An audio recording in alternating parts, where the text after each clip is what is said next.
Bonjour à tous, c'est Sirdek. Je souhaite tous la bienvenue sur ma chaîne et aujourd'hui on va faire un nouvel épisode de Sirdek commente vos matchs puisque Vorpheus m'a fait le plaisir d'envoyer un de ses derniers matchs. Vous allez voir un match assez intéressant avec un binôme que l'on voit pas souvent, notamment avec un personnage qu'on voit pas souvent et qui pourtant est très intéressant d'avoir dans ces équipes. Allez, je vous parle de tout ça après le jingle. Bien, voici l'affiche à Vorpheus dans le jeu s'appelle Shiryu 87. Il est de la Légion TNT sur le serveur E3 Dragon. Il est opposé à White sur le serveur E22 Sagittaire. Alors, faisons un point tout de suite sur les équipes en présence. Vorpheus a fait le choix d'une Sacha qui pourra, une fois lancé son terrain, permettre au personnage de Vorpheus de contre-attaquer. On verra que c'est fort intéressant. Et aussi Sacha pourra poser une immunité sur un de ses personnages pour le protéger des contrôles. C'est aussi très intéressant, vous le verrez. Et aussi l'empêcher de mourir pendant au moins 2 tours. On a une Artemis qui va être en éclat et pouvoir permettre Vorpheus de faire plusieurs coups blancs sur ses personnages. Un Doko GC qui pourra mettre 2 fois ses saignements et aussi pourquoi pas buffer un personnage comme Sukio de la coupe. On a une Perséphone très intéressante avec l'Artemis puisqu'elle pourra mettre 2 graines. Vous voyez que là aussi ça a une énorme importance. Et un K1, un K1 ici, vous allez voir, qui n'est pas un personnage méta, et pourtant, vous allez voir, il est très impactant dans ce match. Ensuite, en face, eh bien, White a fait le choix d'un Hypnose qui va être très problématique pour Vorpheus, un Sukio de la coupe, un Chion Surplis, un Shenades, une Perséphone et un Alone, très bon DPS fin de game.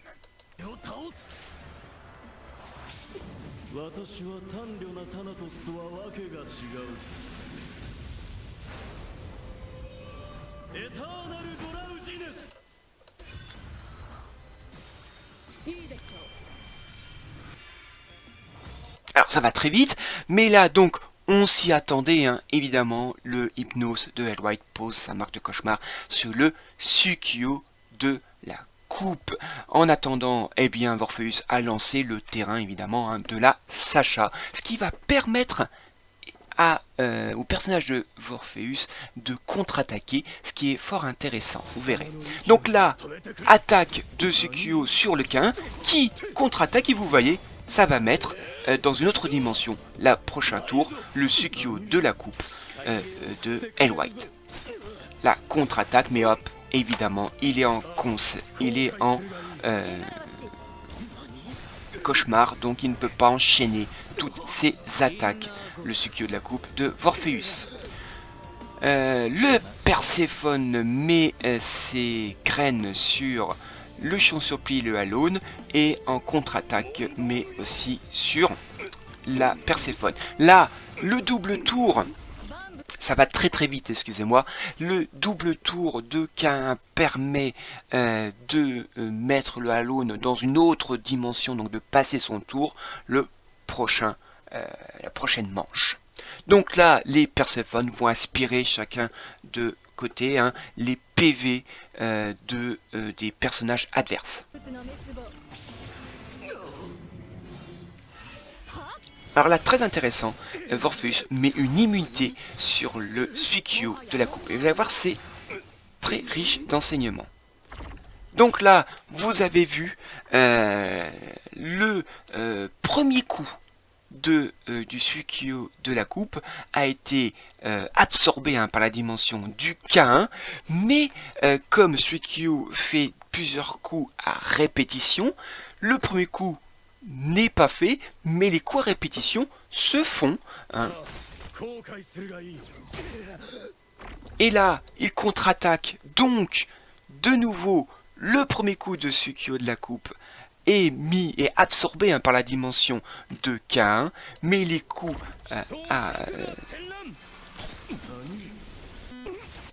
à répétition du Suikyo de la coupe de Hell White peuvent se mettre, et donc il y a une grosse attaque qui est lancée. Le premier coup, comme je disais, a été absorbé, mais les coups suivants, eh bien vous voyez, font d'énormes dégâts.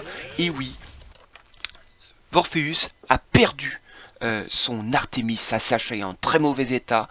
Heureusement qu'il avait mis son Suikyo de la coupe, avait mis l'immunité de Sacha, ça lui permet de survivre, et son K1 est également en très mauvais état. Donc là, c'est mal engagé pour Morpheus.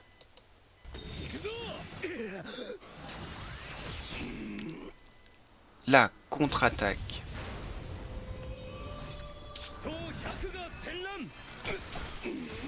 Alors, vous voyez, il y a marqué immunité, puisque normalement, le Suikyo de la coupe ne pourrait pas enchaîner ses attaques par le cauchemar d'hypnose. Mais là, de ce que je comprends, je ne le savais pas, eh bien l'immunité de Sacha annule le cauchemar de hypnose. Visiblement, c'est ce que je comprends, moi je ne le savais pas. Et du coup, et le Suikyo de la coupe va pouvoir enchaîner les attaques comme il devait le faire. Et ça lui permet donc d'éliminer le Suikyo de la coupe et de lancer donc une grosse attaque qui fait quelques dégâts. Là, la Perséphone de Hell White met une graine sur la Perséphone de Morpheus et il en met une deuxième sur le Doko GC. Grosse attaque de Alone. Mais le K1 résiste, du coup lance une contre-attaque et mettra donc dans la dimension Alone au prochain tour. Donc là, Hell White met donc des marques de cauchemar sur la Perséphone. Et vous voyez, le Chion Surplis n'a pas pu jouer. Là encore, K1 l'a mis dans une autre dimension. Donc vous voyez, le K1 là est quand même assez déterminant. Grosse attaque du Suikyo de la coupe de Morpheus qui fait pas mal de dégâts. Et met le Chion Surplis en fantôme. Mais voilà, il finit par mourir dans la bataille. Là, le Hypnose met en confusion maintenant la Perséphone et le Doko GC. Le Alone essaye d'éliminer le Doko GC, mais ça ne marche pas grâce au tanking de Sacha et de la Perséphone. Une attaque AOE de Morpheus avec son K1.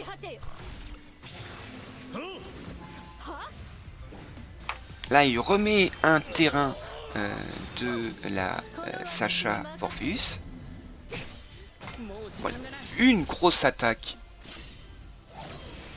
de la Perséphone. Et malheureusement, Morpheus vient de perdre sa Sacha. Alors, j'attire votre attention là sur le fait que les graines que Morpheus avait mis sur la Perséphone et le Alone de Hell White viennent de germer. Vous allez voir, ça a une grande importance sur la suite du combat.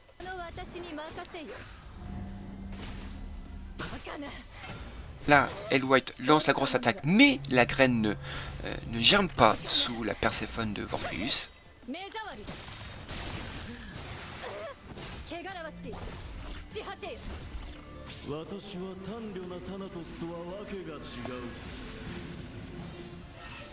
Donc il pose ses confusions partout, le Hypnose. Et vous voyez, le Alone a passé son tour. Et voilà, la graine a redonné encore un coup sur la Perséphone. Et donc Hell White perd sa Perséphone.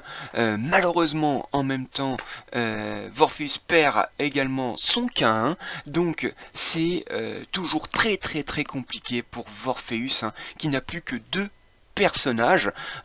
Très mal en point, la Perséphone et le Doko GC. Et en face, eh bien, White a encore son Hypnos, son Chenades et son Alone en bien meilleure santé.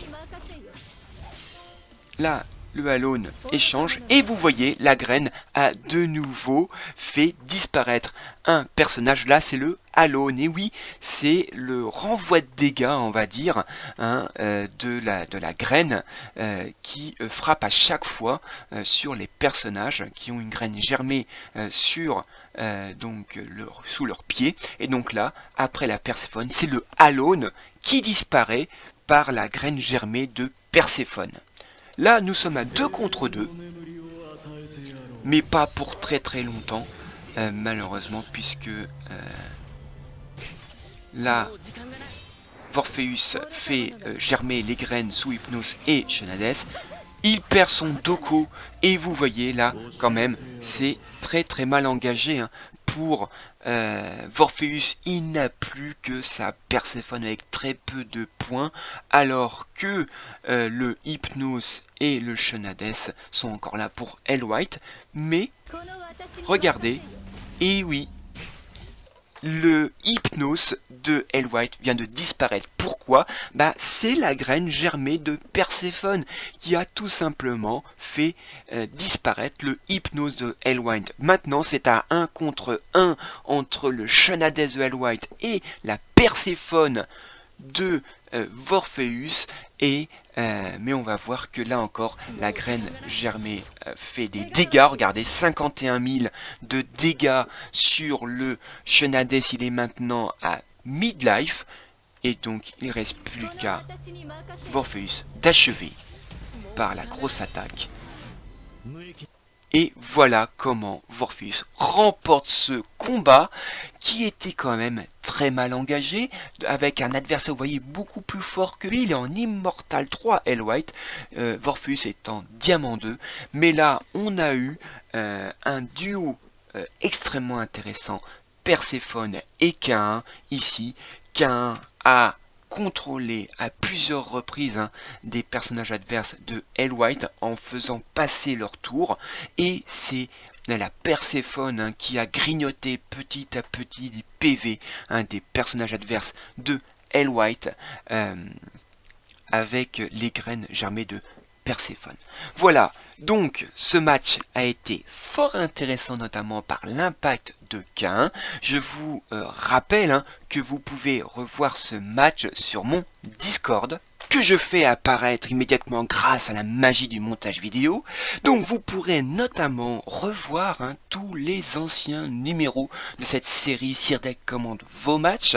Il y a des vidéos très intéressantes sur des personnages qui ne sont pas forcément méta. Vous pourrez notamment soutenir certains joueurs qui ont donné des matchs en appuyant sur ces petits pouces jaunes. J'ai promis, je le ferai, alors je ne sais pas encore quand, mais une interview de celui qui a eu le plus de soutien de son match. Bien, j'espère que cette vidéo vous a plu. N'oubliez pas de mettre un petit commentaire pour dire ce que vous avez pensé de ce match. Vous pouvez aussi me rejoindre sur mon Discord, dont le lien est dans la description, je vous le rappelle. Et il me reste à vous souhaiter un bon jeu. Amusez-vous bien et à la prochaine fois. Allez, salut!